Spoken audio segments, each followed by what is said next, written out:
జరిగేట్టుగా వడ్డీతో సహా వీళ్ళంతా కూడా చెల్లించే పరిస్థితి కూడా వస్తుందని కూడా ఈ సందర్భంగా ప్రతి ఒక్కరికి కూడా హెచ్చరిస్తా ఉన్నాం. జరుగుతూ ఉన్నది విషపూరిత విత్తనాలు నాటుతా ఉన్నారు. దయచేసి ఈ విషపూరిత విత్తనాలు నాటడం ఇప్పటికైనా ఆపండి. ఇది గన ఆపకపోతే గన రేపొద్దున ఈ విషపూరిత విత్తనాలు మీరొక్కరికే మీకు మాత్రమే వర్తిస్తాయని అనుకోవాకండి. ఈ రోజు వైఎస్ఆర్సీపీకి సంబంధించిన ప్రతి గ్రామ స్థాయిలో కూడా ప్రతి కార్యకర్త కూడా దెబ్బతినున్నాడు, ప్రతి నాయకుడు దెబ్బతినున్నాడు. మీరు చేస్తా ఉన్న అన్యాయానికి వీళ్ళంతా కూడా దెబ్బతిని ఉన్నారు. వీళ్ళంతా రేపొద్దున మా ప్రభుత్వం వచ్చినప్పుడు వీళ్ళంతా కూడా మీ విషపూరిత విత్తనాలు ఆ రోజు పెద్ద చెట్లు అయినప్పుడు వీళ్ళు కన్నా స్పందిస్తున్నప్పుడు మీకేం జరుగుతుంది అని కూడా ఆలోచన చేసుకోమని చెప్పి చంద్రబాబు నాయుడు గారిని గట్టిగా హెచ్చరిస్తా ఉన్నా. ఇప్పటికైనా బుద్ధి జ్ఞానం తెచ్చుకోండి. దేవుడు అంటే భయము భక్తి తెచ్చుకోండి. దేవుడు అంటే భయము భక్తితో బుద్ధి జ్ఞానంతో మంచి పరిపాలన ఇచ్చి ప్రజలకు మేలు చేసి వాళ్ళ గుండెల్లో స్థానం సంపాదించుకునే కార్యక్రమం చంద్రబాబు నాయుడు గారు చేయాలి. చేతనైతే సూపర్ 6లు సూపర్ 7లు ఇటువంటివన్నీ కూడా అబద్ధాలు చెప్పకుండా మోసం చేయకుండా ప్రజలకు మంచి చేసి ఇచ్చే కార్యక్రమం చేయండి. మీ పుణ్యాన అని చెప్పి నిర్వీర్యమైపోయిన స్కూళ్లను బాగు చేయండి. ఫీజు రీయింబర్స్మెంట్ బకాయిలు 8 క్వార్టర్లు పిల్లలకి ఇంతవరకు ఇలా పిల్లలు చదువులు మానేస్తా ఉన్నారు. వాళ్ళ పరిస్థితి గమనించి వాళ్ళ చదువులను ఆదుకునే కార్యక్రమం చేయండి. ఆరోగ్యశ్రీ హాస్పిటల్స్ మూసేస్తా ఉన్నారు. పేదవాడికి వైద్యం అందని పరిస్థితిలో పేదవాడు ఉన్నాడు. ఆ ఆరోగ్యశ్రీ నెట్వర్క్ హాస్పిటల్కి ఇవ్వాల్సిన బకాయిలు క్లియర్ చేసి ఆ నెట్వర్క్ హాస్పిటల్ నిలబెట్టి మళ్ళా పేదవాడికి ఉచితంగా వైద్యం అందించే కార్యక్రమం చేయండి. చేతనైతే ఆ 17 మెడికల్ కాలేజీలు మీ స్కాముల కోసం అమ్మకుండా ఆ 17 మెడికల్ కాలేజీలు పూర్తి చేసి పేదవాడికి మధ్యతరగతి వాళ్లకు ప్రజలకు మంచి చేసే కార్యక్రమం చేయండి. చేతనైతే రైతులకు గిట్టుబాటు ధరలు కల్పించే కార్యక్రమం చేయండి. చేతనైతే రైతులకు నువ్వు ఇస్తావన్నా ఇప్పటికే అన్నదాత సుఖీభవ 40,000 ఇస్తారన్నావు, కేవలం 10,000 ఇచ్చావు, 30,000 ఎగరగొట్టావు. ఆ 30,000 ఇచ్చి రైతులకు గిట్టుబాటు ధరలు ఇచ్చే కార్యక్రమం కూడా ఖచ్చితంగా జరిగించే కార్యక్రమాలు కూడా వ్యవసాయాన్ని చక్కబెట్టి ఖచ్చితంగా జరిగించే కార్యక్రమం మీద ధ్యాస పెట్టండి. ఇవేమీ కూడా ధ్యాస లేదు, మన్ను లేదు, పాడు లేదు. చేసేదంతా కూడా అవన్నీ కూడా ఎట్లాగూ నిర్వీర్యం కాబట్టి ఈయన చేసేటివన్నీ కూడా అబద్ధాలు మోసాలే కాబట్టి చేసేదంతా ఇంకా ఏమిటి? ఎవరైనా ప్రశ్నించిన వారి గొంతులు పట్టుకొని నలపడమే ఈయన చేసే పని. ఈయనకు వత్తాసు పలుకుతా ఉన్న కొంతమంది తొత్తులు లాంటి పోలీసులు, కొంతమంది తొత్తులు లాంటి అధికారులు ఈయనకు తోడుగా ఉండి నడిపిస్తా ఉన్న పని. అందరికీ ఇక్కడ జ్ఞానోదయం రావాలని చెప్పి కోరుకుంటా ఉన్నాను.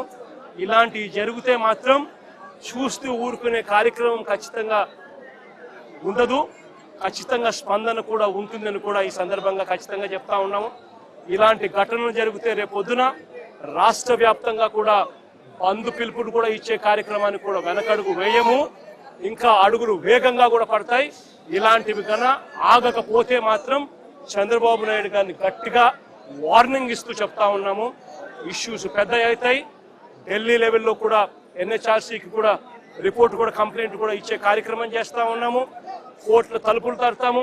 సుప్రీంకోర్టులలో కూడా జరుగుతూ ఉన్న అన్యాయం గురించి కూడా చెప్పే కార్యక్రమం చేస్తాము. అన్ని రకాలుగా పోరాటాలు జరుగుతూనే ఉంటాయి. వైఎస్ఆర్సీపీకి సంబంధించిన ప్రతి కార్యకర్త చంద్రబాబు నాయుడు గారు ఈ మాదిరిగా చేస్తే భయపడతారు అని చంద్రబాబు నాయుడు అనుకుంటే చంద్రబాబు నాయుడు గారు మూర్ఖుడు అని చెప్తా ఉన్నాను. బంతి ఎంత బలంగా నేలకేసి కొడితే బంతి అంత బలంగా 4 వేగంతో పైకి లేస్తుంది అన్నట్టుగా వైఎస్ఆర్ కాంగ్రెస్ పార్టీ కార్యకర్తలు 4 వేగంతో ఇంకా రెచ్చిపోయి చంద్రబాబు నాయుడు గారి ప్రభుత్వాన్ని కూపటి వేలతో సహా పెకిలించి వేసే కార్యక్రమం కూడా జరుగుతుందని కూడా ఈ సందర్భంగా గట్టిగా చెప్తా ఉన్నాను.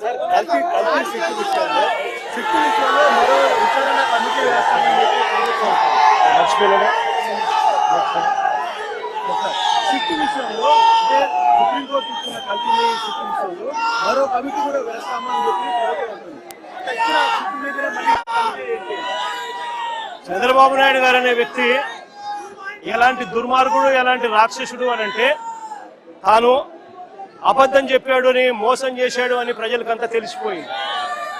సిబిఐ స్వయంగా ఛార్జ్ షీట్ లో వాళ్ళు వేసిన సిబిఐ వేసిన ఛార్జ్ షీటే అది చెప్తుంది. ఎటువంటి ఛార్జ్ షీట్ లో వీళ్ళు ఎవరి పేర్లు పెట్టకపోవడము, ఎవరిని అరెస్ట్ చేయకపోవడము, అదే మాదిరిగానే ఎన్డీడీబీ రిపోర్ట్లు, ఎన్డీఆర్ఐ రిపోర్ట్లు కూడా చంద్రబాబు నాయుడు గారు అనే వ్యక్తి చెప్పింది తప్పుడు ప్రచారము తప్పులు అని చెప్పి కూడా ఏకంగా రిపోర్ట్లు కూడా వాళ్ళు ఇచ్చి ఆ రిపోర్ట్లు కూడా ఏకంగా సిబిఐ ఛార్జ్ షీట్ లో కూడా పెట్టిన నేపథ్యంలో చంద్రబాబు నాయుడు గారు చేసిన తప్పులు రాష్ట్ర ప్రజలందరికీ కూడా తెలిసిపోయిన నేపథ్యంలో చంద్రబాబు నాయుడు గారు గోబెల్స్ ప్రచారంలో భాగంగా అబద్ధాలకు పదును పెడుతూ ఏకంగా ఇప్పుడు ఆయన ఇంకొక కమిటీ వేస్తాడట. రాష్ట్ర ప్రభుత్వం ఇంకొక కమిటీ వేసి సిబిఐ చెప్పింది తప్పు, ఎన్డీడీబీ రిపోర్ట్ ఇచ్చింది తప్పు, ఎన్డీఆర్ఐ ఇచ్చింది తప్పు, కానీ చంద్రబాబు నాయుడు వేసే ఆయన కమిటీ రిపోర్టు మాత్రం అదే మాదిరిగా చెప్పాలి అని చెప్తూ ఆయనకు కావలసిన విధంగా ఇంకొక రిపోర్ట్ వేసుకొని రాష్ట్ర ప్రజల మీద దాన్ని కూడా రుద్దే ప్రయత్నం కూడా చేస్తా ఉన్నాడనంటే ఇంతకన్నా దిగజారిపోయిన రాజకీయ నాయకుడు ప్రపంచ చరిత్రలో ఎత్తినా కూడా ఎక్కడా కూడా కనిపించడు అని సందర్భంగా చెప్తా